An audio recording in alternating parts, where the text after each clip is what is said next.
Trendից հետ չմնալու համար ես էլ անդրադառնում եմ Պապ Թագավորի փողոցի անվանակոչման հարցին,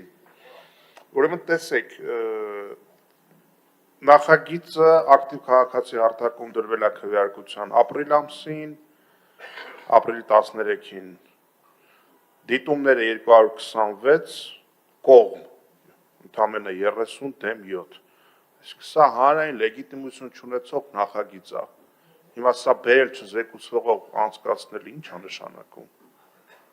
ոչ ավականու մեջ կա կոնսենսուս, ոչ էլ որևիցե հանրային ազդակ կա, դիցուկ ասենք այդ փողոցի բնակիչներից որևիցե մեսիջ։ Ես առաջարկում եմ եւ միանում եմ այդ առաջարկին, որ անպայման սա դարձնենք քննարկվող, որպեսզի հասկանանք, թե ինչ փաստարկների ձեռներով հատկապես այդ փողոցը պիտի, այն որ Պապ Թագավորի անունով կարելի է եւ պետք է ունենալ փողոց, այո, դա չի քննարկվում, բայց տպավորությունն է, որ Պապ Թագավորը օգտագործվում է, որ Աղմիրյանի անունը անվանափոխվի, որպեսզի այդ մտահոգությունները փարատվեն եւ արգումենտավորվեն, ես առաջարկում եմ, այո, այս նախագիծը դարձնել քննարկվող։ Շատ լավ, այդ առաջարկը արդեն լսեցինք, հարգելի գործընկերներ, ուզում եմ վեր հիշենք առհասարակ ով էր Արսեն Ամիրյանը եւ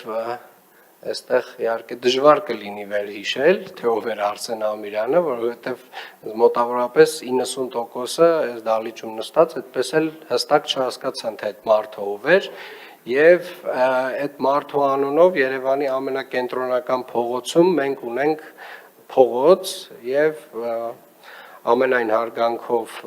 Ամիրյանների բոլոր սերունդների եւ ժառանգների նկատմամբ, բայց ես վստահ չեմ, որ այդ մարդը այն արժանինքները ունի, որ Երևանին հրապարակին կից փողոցը իր անունով անվանակոչված լինի, բայց ձեր առաջարկը նույնպես ընդունվեց, լսեցինք եւ կդրվի անպայմանորեն քվեարկության։